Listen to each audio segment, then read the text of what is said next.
Hey, good morning and welcome to the fourth hour podcast. It's really great to have you along. I'm sorry to be a few minutes late this morning. I've got to show you this. Dinesh D'Souza has got a new film coming out, and I got to make sure where was I seeing this? Yeah, here we go. I think this is here we go. Dinesh D'Souza, trailer for his new film, Vindicating Trump. It's in theaters nationwide on September 27th. September 27th. And I started watching this, and I was just absolutely immediately hooked. Somebody has to help Check this this country, out. and if they don't, the country and the world are in big trouble. Someone's got to overturn the tables in the temple. Trump jumping into the presidential race. You know, a lot of this you and I know, so. Of The Apprentice? But there. You know the feeling of power. Could you handle it or would it devour? Power. They fear that power. You didn't do an insurrection. Here it comes. Had you called for one, there would have been one. And there would be one if you called for one now. I'm not sure I want that power. I want the power just to make the country better. America first. You hear that? I'm not sure I want that power. I just want to make the country better.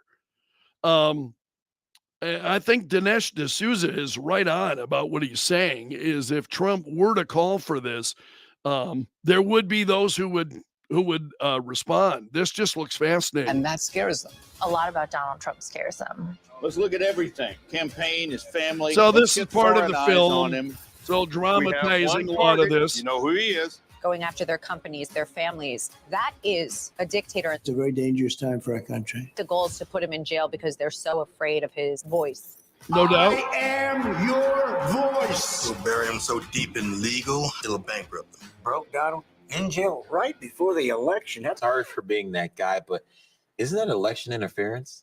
It's not interference if we do it. We just want a free and fair election. Anyway, Sounds this goes expensive. on. That's most of it. I wanted to share that with you because I just what Trump is saying there.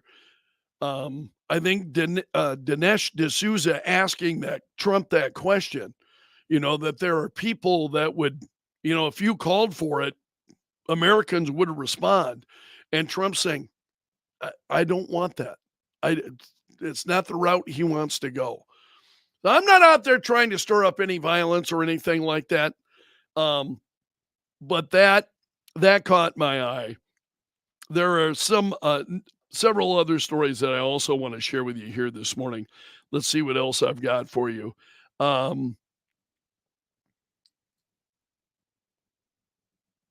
This is a piece from the New York Sun.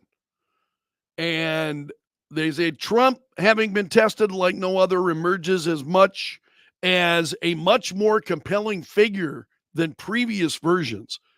Do you believe that about Trump? Is he more compelling? I want to scroll down. Here's the segment that I saw. No matter how intense the campaign becomes, there is no indication that the public has lost sight of the factors of this election.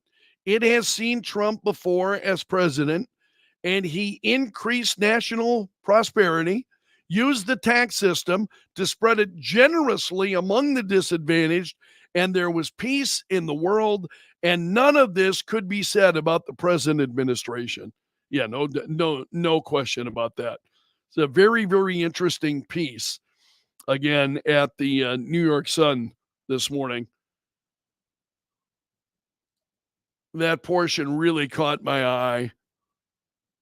There's more to share here with you. No, I want to end with that one. I've got a number of different tabs open here, so I'm trying to take a look at it. No, not yet. I'm saving that one for last. I'm going to close that window. Excuse me. There we go. There was, let's go to the New York Post and just to take a look at this is incredible. Check out this headline. Foul play. Women's soccer club embroiled in trans controversy after team fielded two bearded guys. Look at this. Look at those beards. Wow. They're not even trying to hide it. They're male. Transgenders in sports, male, they're not even shaving the beards. I mean, this is crazy. Now, this was not in this country, but you can see it here. It exploded when this team then fielded the two players in a women's league match over the weekend. Wow, this stuff is going on everywhere. So, again, that was not in this country, but take a look at what's going on and try to tell me this is not about men competing in women's sports to disadvantage women. They're not even hiding it. They're not. No, that's not. Wow, that was just blew my mind. Okay, let's see what else I've got for you here. There was. There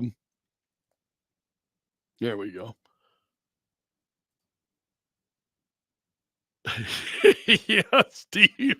Steve said the females in that country are just very masculine looking. Steve says, yeah. Is that what it is? I knew something wasn't right there. Oh, Barack Obama. Let's check on him. Claims Trump did not solve the immigration problem. This is Chris Pandolfo at Fox News, who tells us, so Barack Obama stumping for Kamala Harris in Detroit this week and saying it was Donald Trump who had failed to address the immigration problem. He said, wasn't Donald Trump president for 4 years? Wasn't he in charge before you? If rounding up and deporting millions of desperate people, many of whom are women and children, if that's the answer to everything, why is it that the number of undocumented immigrants basically stayed the same when he left office? And this piece at Fox News pointed out, yeah. So that's what Obama's out there saying. When Trump took office, he did not solve the problem. And so the Trump campaign did not respond immediately, but the report goes on to say that Obama's claim is not true. During Trump's first term, the highest number of illegal border crossings occurred in 2019, and it lists the number of people there that were arrested and apprehended. That number dropped in 2020 when Trump invoked authority under Title 42 to expedite deportations due to the COVID-19 pandemic. When President Biden took office in 2021, he immediately set about reversing Trump's immigration policies. Those were among the first things he was doing. He was absolutely undoing everything that President Trump had done. On his first day, his administration paused most ICE arrests and deportations from the U.S. That was blocked by a federal judge. So these people are liars. They're just absolute liars, just absolutely untrue what they're saying. And the way they're reacting. So there's a piece here from the David, you're right on, buddy. Democrats and truth do not mix. It's there was one other story now from The Guardian. Now wrong button. The Guardian is left wing as can be, very left wing. Okay, and take a look at this.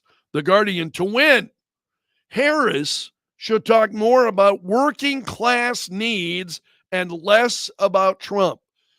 Now, tell me that you have not been thinking the same thing. So I'm sitting there waiting for her to stop talking about Donald Trump. Tim Walz, same thing. Tim Walz is out there. Every time he makes headlines, it's going on about Trump. Barack Obama, what's he talking about? Donald Trump. the Democrats, that's the only campaign issue they've got is Donald Trump. That's it. And even the left-wing Guardian notes it. They're saying our polling shows that the best way to defeat Trump is to offer a compelling economic platform that puts working families first. Now, first of all, that's absolutely laughable. The Democrats are going to do that. Put together a platform. They've got a platform. The platform is we hate Trump. Anybody but Trump. That's the platform. So the Guardian apparently didn't get the memo. I totally agree with them. So look at the two campaigns. Who is it, in your opinion, that is putting working families first? Of the two candidates, who do you think would put working families first? I shared that piece with you a few moments ago from The Sun, and talking about, Trump and during his 4 years as president and what happened. This is, again, fighting against so much of this just misinformation and outright lies. Outright lies is what a lot of it is. It's just absolutely frustrating. It's incredible to watch it. Denise is making a pretty good point here, I think. It's so hard to put out the truth when the mainstream media won't show it. I think there's a lot. Absolutely. You're spot on, Denise. It's among the things that I find very, very concerning. So I'm going to cut it a little bit short today, but I've got one more story to share with you, and I think this made me. The folks over at the Babylon Bee, which is a satire site, an investigation reveals that Trump's role in Home Alone 2 was staged.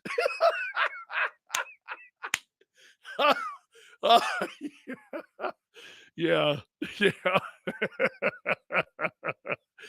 So I thought that really kind of hit my funny bone, and I thought that's a nice note on which to wrap things up today. I want to thank you for letting me join you each morning. I really appreciate it, whether you're, a regular listener of Kello Radio, or whether you're, here in the morning on YouTube or on Facebook. I've got fans on both, which I really, really appreciate. And I want to remind you about those Mannheim Steamroller tickets I'm giving away on my Facebook page. And it's pinned right to the top of my page on Facebook. So make sure that you register for those Mannheim Steamroller Christmas tickets. That's coming up in November, excuse me. So that concert coming up in November, we're giving away 5 pair of tickets. So you and a guest will be able, and all you've got to do is on that post, leave a comment of any kind. It could be hateful. It could be, you don't really even have to say anything. It could be nonsense. All you got to do is leave a comment and you're in. So make sure that you do that next time you're on my Facebook page. And I want to thank you. If you would also hit the thumbs up button, hit that like button. Thank you very much. I appreciate it a lot. And I hope to see you again tomorrow. That's going to, we'll wrap it up for there. We'll wrap it up there for today. I have trouble when I'm on the air. Largely, my hands I don't have to worry about my hands. I got the equipment set and away we go. And so I've got papers and whatnot, and my hands are all over the place. I mean, if you watch the 6 a.m. hour, you probably have noticed that my hands are all over the place. So when I'm doing this, it becomes a lot more difficult because I'm trying to hit a button on the computer screen while I'm talking to you, and it's too much for my mind to process. This is just too much for me. So it doesn't appear that I'm going to be threatening Joe Rogan's podcast numbers anytime soon. But I really do appreciate you being here and for putting up with me. So you take care. Have a great Wednesday. I'll see you again tomorrow. So long until then.